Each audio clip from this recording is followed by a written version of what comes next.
Pertanyaannya sekarang, apakah bunga bank itu riba atau tidak? Jadi kalau ribanya sudah jelas-jelas haram, tapi apakah bunga bank itu termasuk riba atau tidak? Inilah yang kemudian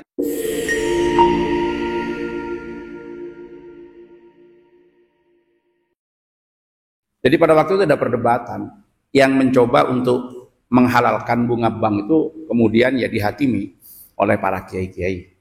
Kenapa? Dianggap menghalalkan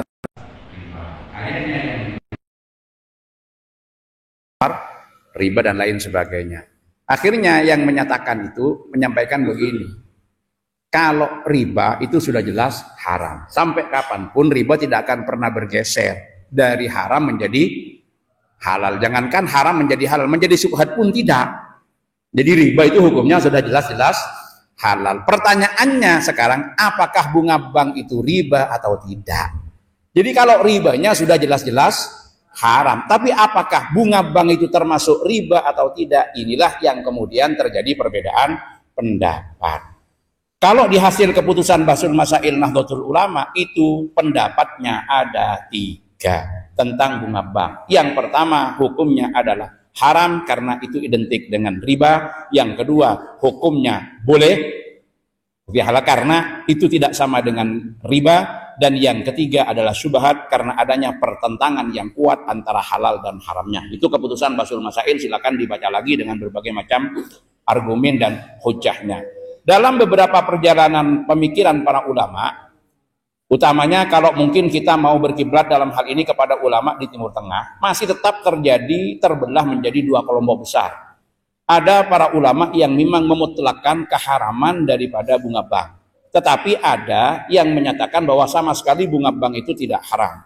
Kalau kita mau men-tracking, di antaranya yang berpegangan kepada keharaman bunga bank itu, ya seperti kalau ulama-ulama kontemporer, ya misalkan Syekh Yusuf Qardawi, kemudian Syekh Muhammad Al-Ghazali, itu dan para ulama-ulama yang lainnya di Mesir. Tetapi di Mesir juga itu banyak ulama yang memperbolehkan. Di antaranya adalah Syekh Muhammad At-Tantawi, Syekhul Azhar, dalam bukunya Al-Mu'amalat fil Islam itu memperbolehkan, termasuk Syekh Ali Jum'ah.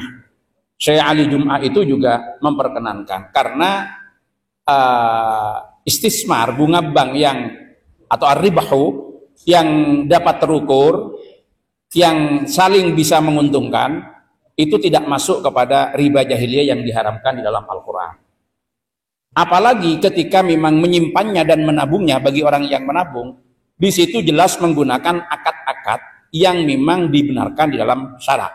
Seperti produk-produk yang ada di BMT. Apa produknya? Jelas di situ akadnya adalah murabahah, mudharabah, kemudian al-qardul hasan, kemudian ada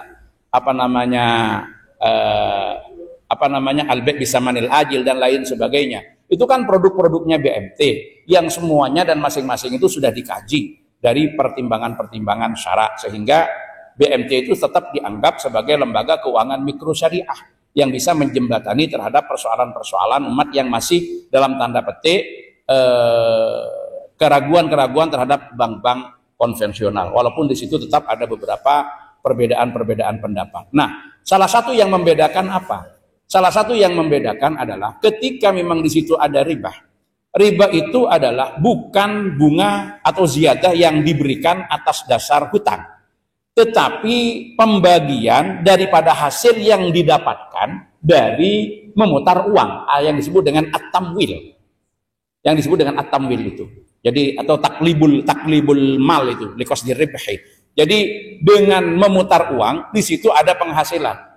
Maka penghasilannya itulah yang kemudian diberikan kepada pemilik modal. Itu nanti bisa dibaca dalam beberapa penjelasan-penjelasan yang disampaikan oleh para ulama tentang perbedaan ini, perbedaan pendapat ini. Jadi bukan sebagai konsekuensi daripada adanya hutang, tetapi dibayar setelah yang meminjam modal itu mendapatkan keuntungan. Jadi diambilkan dari keuntungannya. Ini tergantung cara pandangnya. Kalau membayar lebih itu dianggap karena konsekuensinya hutang, maka di situ tidak boleh. Karena memang di dalam hadis itu disebutkan kullu qardin jarra naf'an fahuwa riba. Setiap hutang yang di situ menarik manfaat, mengambil manfaat dari orang yang berhutang, maka di situ masuk riba. Jadi ada qorob, ada jarronaf'an. Itu bahasanya teman-teman kalau di Basul Masail begitu. Tetapi ketika yang dibangun persepsinya, yang diberikan sebagai ribah itu bukan konsekuensi karena pihak bank yang berhutang. Kalau tadi nabung, berarti kan kita yang naruh uang. Bukan karena pihak bank yang berhutang, tetapi itu adalah pembagian daripada hasil yang didapatkan. Kan bukan qorob jarronaf'an masuknya. Kemudian ada yang mempertanyakan, apakah sistem yang berada di bank ini yang rata-rata memang menetapkan tahdidur ribhi muqaddam, itu penentuan suku bunga yang ditetapkan di depan, apakah itu yang menjadi ilat keharaman? Sayyid Muhammad Tantawi di dalam Al-Mu'amalat fil Islam itu jelas dia menyampaikan laisa taqdidur ribhi muqaddaman, jelas dia menyampaikan laisa taqdidur ribhi muqaddaman itu sababan. Jadi bukan penetapan bunga yang didahulukan menjadi sebab terhadap diharamkannya ar-riba wal istismar fil bunuk. Bukan itu. Tetapi adanya pengaruh yang ditimbulkan oleh hutang yang terus mencekik, menjadikan orang tidak bisa bayar. Maaf, saya pernah ditanya oleh orang tentang kebiasaan di masyarakat menggadaikan tanah. Menggadaikan apa namanya? Sawah. Sawah itu digadaikan, terus sawahnya digarap oleh siapa? Oleh yang punya uang ternyata. Ketika yang punya uang yang menggarap sawah itu, yang punya sawah itu sampai kapan mau bayar? Hanya kan tidak boleh, walaupun kemudian di dalam kalau dalam film Asbahun Nadhair itu masalah adanya apa namanya penggunaan manfaat ketika dijadikan syarat. Jadi ketika umum adanya penggunaan manfaat di tengah-tengah masyarakat yang menggadaikan, di situ kan disebutkan hal yakumu maqama syartihi, apakah menempati tempat di syaratnya penggunaan manfaat, karena ketika pinjam kemudian penggunaan manfaat menjadi syarat, maka ternyata jawabannya Al-Fatihah mengatakan tidak termasuk di situ. Kalau tidak salah itu takdirnya lau amma i'tiyadun nas gitu ya. Jadi di situ disebutkan di dalam kitab Al-Asbah wan Nadhair. Ketika di situ, maka di situ sebetulnya tidak menjadi problem, tidak menjadi persoalan. Nah, sekarang kalau saya ditanya bagaimana? Sekarang kembalikan dulu kepada orangnya. Apakah mesti orang yang punya sawah itu pinjamnya karena butuh uang? Bisa jadi dihadapkan pada dua masalah. Yang punya uang itu tidak punya kemampuan berdagang. Dia punya uang, tapi dia tidak punya kemampuan muter uang. Karena dia petani basicnya. Yang punya sawah tidak punya kemampuan bertani. Dia keahliannya berdagang. Akhirnya sawahnya itu digadaikan, dijadikan jaminan sebagai pinjaman, dan dia dikasih uang 100 juta. Kemudian dengan akad yang berbeda lah untuk keluar dari itu, dia memperbolehkan dengan ibahah agar sawah itu dimanfaatkan oleh orang yang punya uang. Tapi kan kedua-duanya sama-sama bisa mendapatkan keuntungan. Yang punya uang itu kemudian bisa memutar uangnya itu dengan cara ia bertani, dan uangnya tidak hilang, nanti kan akan kembali lagi, dia bisa mendapatkan hasil pertanian karena dia punya keahlian di situ. Yang punya tanah yang tidak punya keahlian bertani bisa memanfaatkan memutar uang untuk perdagangan. Kalau ini sama-sama diuntungkan, ruginya ada di mana gitu. Nah itu walaupun ini bukan jawaban, tapi silakan dijadikan sebagai suatu telaah pandangan hukum, karena persoalan gaden itu kan ya tadi itu, kalau itu dianggap sebagai syarat maka tidak boleh, kalau dianggap tidak syarat maka di situ menjadi ibahah. Nah ini asbah langsung mana kok hilang. Nah ini tadi kan saya nggak engak bebeng gitu, makanya harus dibukakan. Nah uminha lau amma fin nasi i'tiyadu ibahati manafi'ir rahan lil murtahin fahal yanzilu manzilata sarti hatta sudah ar-rahnu qala al-jumhur la wa qala al-qaffal na'am. Jadi tidak menempati tempat syarat itu kalau sudah terjadi iktiyad. Karena kalau sudah menjadi syarat, saya mengasih pinjaman kepada kamu dengan jaminan sawah kamu, dengan catatan sawah kamu saya yang pakai. Nah itu kan menjadi syarat ketika ditetapkan di depan. Kalau itu ada kebiasaan tapi tidak dimunculkan di dalam akad, ternyata jumhur ulama mengatakan tidak menempati mahal syarat. Berarti bahasanya itu adalah akad apa? Bahasanya kasih ibahah, kebolehan yang diberikan. Misalkan saya pinjam uangnya kemudian 100 juta, terus ini motor ini sebagai jaminannya. Nah, motor itu kalau di sini misalkan nggak dipanasi, nggak dipakai, khawatir juga, sampean silahkan pakai. Nah, itu kan berbeda, itu menjadi ibahah. Nah, sama dengan itu sebetulnya. persoalannya. Jadi tergantung daripada cara pandangnya. Kalau kita akan memandang setiap kelebihan daripada pembayaran itu sebagai bagian daripada qardun jarra naf'an, maka jatuhnya tetap kepada riba. Tapi cara pandang yang disampaikan tadi sudah saya sebutkan, diantaranya Syekh Ali Jum'ah, kemudian Syekh Tantawi, Syekhul Azhar, dan ada beberapa para ulama-ulama lainnya, itu menyampaikan cara pandangnya bukan di situ, tapi cara pandangnya yang diberikan itu bukan pembebanan atas hutang yang dilakukan, tetapi bagian daripada penghasilan yang didapatkan dengan memutar uang yang dipinjam.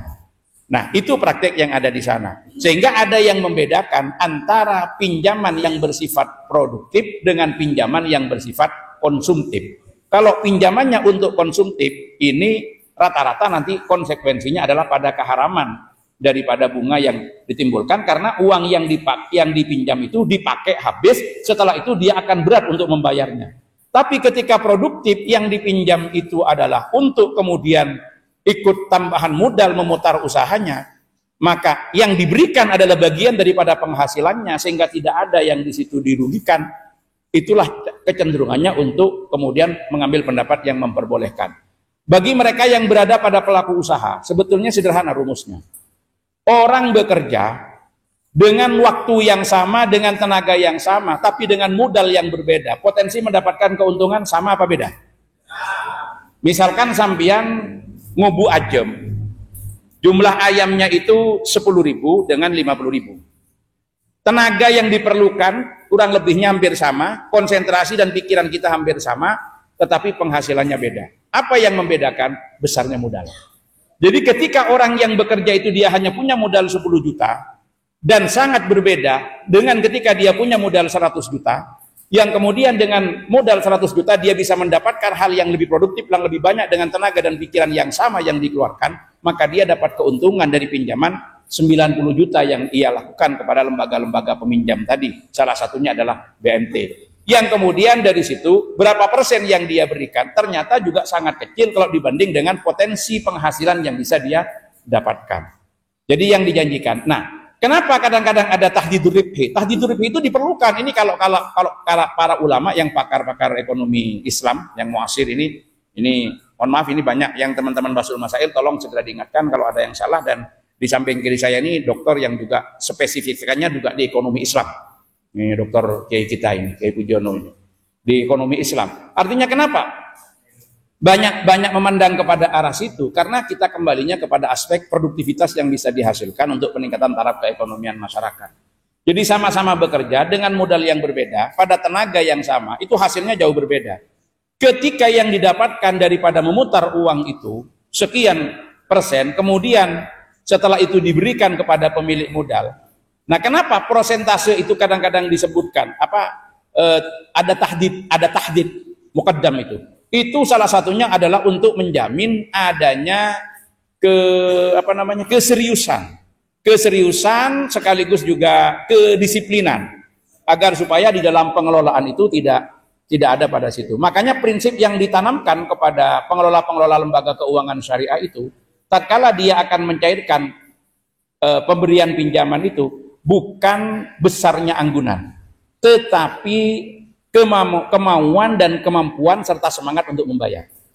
Jadi walaupun anggunannya besar, kalau dilihat potensi membayarnya kecil, itu cenderung tidak diberi.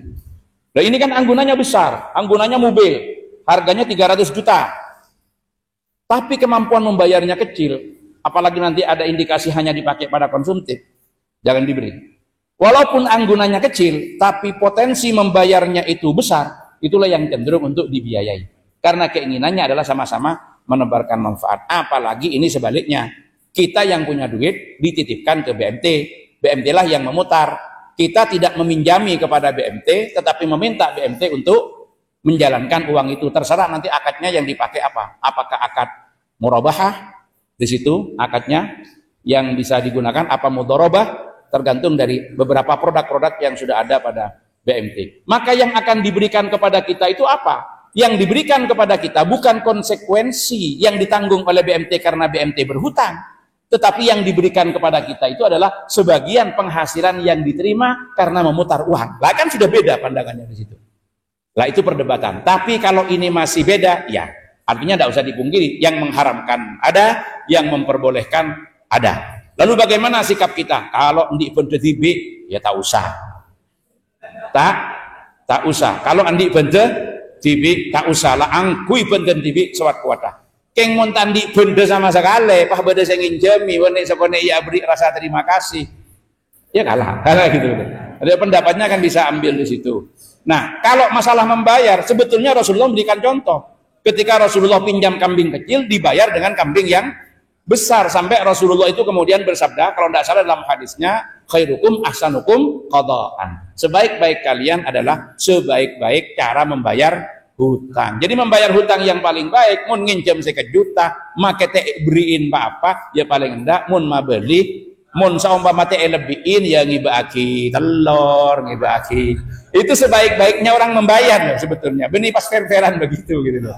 Seumpama, walaupun itu tidak menjadi kewajiban. Ini kan yang enak. Loh ini kan bukan pinjam ke bank, pinjam ke teman. Ya paling enggak anu beda, terus ngata lagi na PC. Bertransfer mari tangking teramain lah. Uangnya diserahkan, walaupun uangnya ditransfer di depannya, tapi kan datang ke sana ya ngibagi pohon, ngibagi apa? Berarti kan khairukum ahsanukum qadha. Nah, itu masuknya ke sana. Saya kira itu. Kalau nanti ada yang bilang, oh ini tidak boleh, ya oke, pendapatnya ya memang segitu sudah. Tidak akan bisa dipertemukan antara yang memperbolehkan dengan yang tidak memperbolehkan. Silahkan kita bisa melihat dan di situ. Kalau perbankan secara umum, apalagi kita naruh dan kita tidak pernah berpikir terhadap bunga yang akan didapatkan karena kita tidak niat meminjamkan kepada bank, tetapi kemudian karena uang itu diputar kita mendapatkan keuntungan sebagian, padahal kita itu ingin aman atau ingin mudah bertransaksi, itu mayoritas para ulama tidak keberatan dengan kita mengambil bunga itu. Kalau nggak diambil, nanti diambil ke sana malah dikasihkan ke siapa. Tapi kan kita tidak niat untuk menghutangkan.